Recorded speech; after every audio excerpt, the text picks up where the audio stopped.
अभी गाड़ी को हमने कर लिया कंप्लीट, मुकम्मल गाड़ी आपको चेक करवाते हैं। अंदर से इंटीरियर चेक करवाएं ज़रा।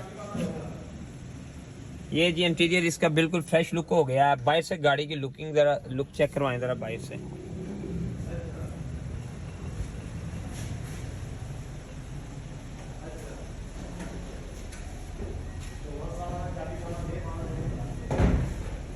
माशाल्लाह गाड़ी का अभी मुकम्मल जो हमने काम क्लियर कर दिया और आज गाड़ी जाने लगी है।